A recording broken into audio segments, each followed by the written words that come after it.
अभी एक पूज्य महाराज जी हमारे ब्रज के, हम तो नहीं थे यहाँ पे, पर हमने जब सुना बाहरी विदेश में कि ऐसे ऐसे घटना घटी, फरसा वाले बाबा, शायद आपने भी सुना हो न्यूज़ में, वो खूब गौ सेवा करते थे अपने इलाके में, सब गौ तस्करी में जो गाय जाती थी उनको बचाते थे, पर देखो कैसे प्राण गौ माता की रक्षा के लिए त्याग दिए। कितने कितने बड़े गौ भक्त होंगे कि गाय की रक्षा के लिए आदमी अकेला लड़ भिड़ जाए सामने छाती तान करके। एक हम लोग हैं, अच्छा सीने पे गोली ना खा सकते कोई नहीं, पर हृदय में थोड़ा संवेदनशीलता तो होनी चाहिए। ऐसे गौ भक्तों के लिए तो संवेदनशीलता होनी चाहिए, उनके लिए तो मन में भाव होना चाहिए। हमने उस समय भी बोला था और आज भी यहाँ से व्यासपीठ से बोलते, पूज्य बाबा महाराज को गौ माता अपने चरणों में स्थान दे और उनकी इच्छा पूरी हो। और भैया ऐसे आज से नहीं, न जाने कितने समय से संतों ने प्राण त्यागे गौ माता की रक्षा के लिए, कितने समय से। परम पूज्य स्वामी श्री कृपात्री जी महाराज के द्वारा अभियान चलाया गया, संतों को बुलाया गया कि सरकार सुन नहीं रही तो धरना दिया संसद भवन के बाहर, संतों ने बैठ के धरना दिया, गौ माता राष्ट्रमाता घोषित और गोहत्या बंद हो। पर उस समय सरकार ने सुनी तो नहीं, उल्टा उसकी बजाय जो जितने संत महापुरुष वहां गौ माता की रक्षा के लिए बैठे थे उन पर उस समय की सरकार ने गोलियां चलवाई। और दिन भी देखो, दिन भी गोपाष्टमी का, गोपाष्टमी के दिन गौ माता की रक्षा पर बैठे संतों ने प्राण त्यागे। एक आदमी कितने संतों ने प्राण त्यागे उस दिन। ये लड़ाई आज की नहीं है, बड़ी पुरानी है। कौन कितना इसमें अपनी आहुतियां दे रहा है वो बड़ी बात है। तो भैया समाज को जगना चाहिए, समाज को जागृत होना चाहिए, आगे बढ़ना चाहिए। नेक पेट्रोल डीजल महंगा हो जाए तो सड़कों पे उतर आते हैं हम, लेकिन गाय की बात आती है तो हमें कोई मतलब ही नहीं है, क्योंकि हमारा कोई काम आता नहीं उनसे। पर भैया गाय नहीं बचेंगी तो हम भी नहीं बचेंगे, ये मान लेना, हमारा मूल है वो। जब कोई सहारे न मिले, जब कोई दरवाजे न मिले, अंत में आपके द्वारे आया, और आपके द्वारे आने के बाद फिर भटकना भैया पड़ता नहीं है, फिर भटकने की जरूरत नहीं पड़ती। आ गए ना इनके द्वारे पर, अब दी एंड, खत्म। अब ठाकुर जी अपने आप संभालेंगे, अपने आप व्यवस्था बना लेंगे। ऐसी भगवान ने पांडवों पर अद्भुत कृपा करी, खूब आनंद बरसा, खूब कृपा हुई। कुंती माता भगवान से स्तुति करती हैं, दुख मांगती हैं। असल में दुख हमारे जीवन में है ही इसलिए क्योंकि हम ठाकुर जी से विमुख हैं, ठाकुर जी से हमने मुंह फेर लिया। जैसे एक व्यक्ति ने निर्णय किया एक बार, क्या बोले, मैं अपनी परछाई को हरा के दिखाऊंगा, अपनी परछाई को इतना दौड़ूंगा कि मेरी परछाई मुझसे पीछे रह जाएगी। अब उसने दौड़ना चालू किया, अब वो दौड़े तो परछाई उसकी और आगे आगे दौड़े, वो जितना दौड़े परछाई उससे आगे ही मिली, वो कभी उसको हरा ना सका। एक साधु के पास गया तो साधु ने कहा, बेटा परछाई को हराना है तो भागने की जरूरत नहीं है, केवल दिशा बदलने की जरूरत है। तू भाग तो रहा है पर तू सूर्य के विमुख भाग रहा है, सूर्य की तरफ पीठ करके भाग रहा है। अब तू कितना भी भाग ले परछाई को हरा ना पाएगा, परछाई आगे ही रही। अगर भगाना है, परछाई को हराना है तो तू सूर्य की ओर मुंह कर ले, परछाई अपने आप पीछे हो जाएगी। ऐसे ही जीवन में दुखों को हराना है हमें, और उसके लिए जी जान से लगे पड़े। और क्या कर रहे हैं, ठाकुर जी के विमुख होके दौड़ रहे हैं संसार की ओर, कभी दुखों को हरा ना पाएंगे। बस इतना करना है कि हमें अपना दिशा बदलनी है, अपना मुख बदलना है ठाकुर जी की ओर। जैसे मुख ठाकुर जी की ओर हुआ, दुख अपने आप पीछे आ जाएंगे, ठाकुर जी आगे आ जाएंगे।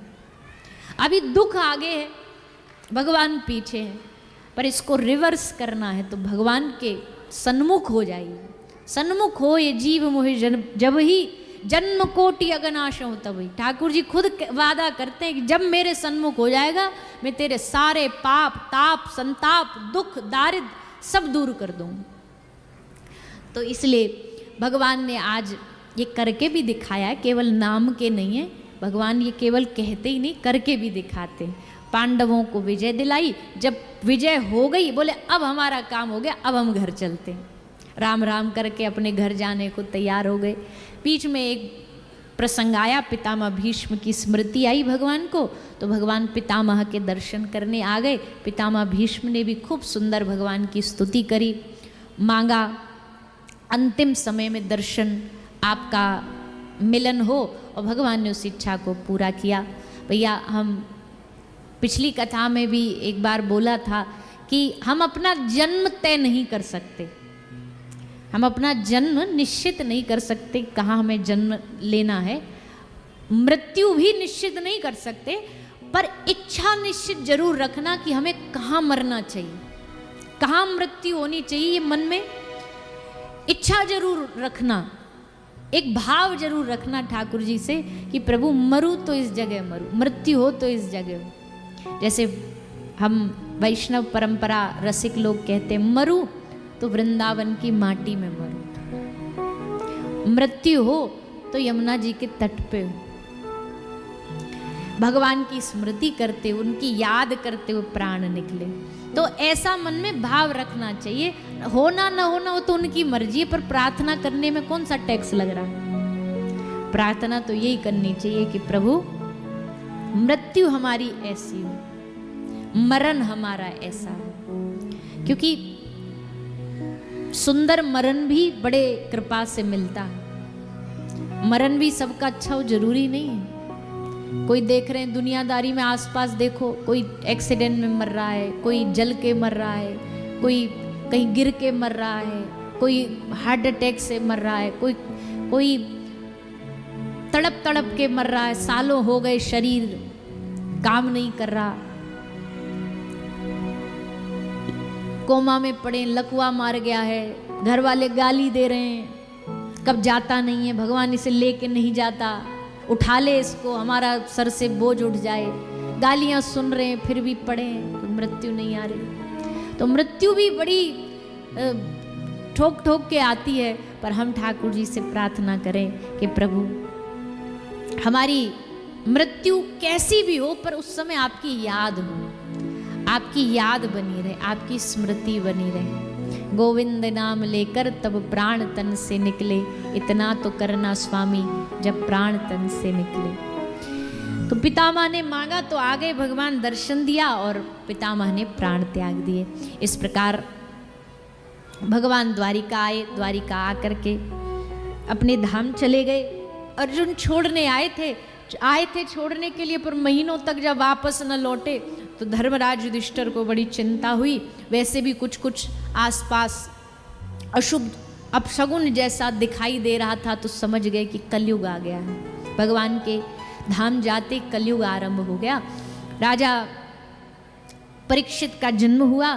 पांडवों को जब पता लगा, अर्जुन ने आके बताया भगवान तो धाम चले गए। पांडवों ने सोचा अब जी के हम क्या करेंगे, हम भी उन्हीं के चरणों में चले जाएंगे।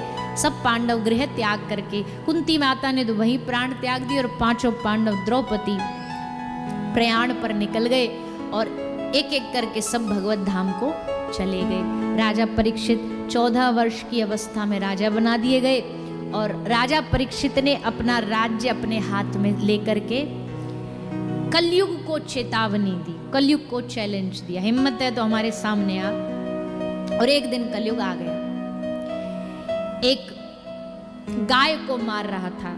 राजा परीक्षित समझ गए ये कलयुग ही कर सकता है, कलयुगी लोग ही ये कर सकते हैं कि गाय को मारे, गाय को पीड़ा दें। ये किसी सात्विक और भगवत भक्त का तो काम है नहीं। लोग तो यहाँ गायों को मारना छोड़ो, गायों के लिए मर जाते हैं, गायों के लिए प्राण त्याग देते हैं।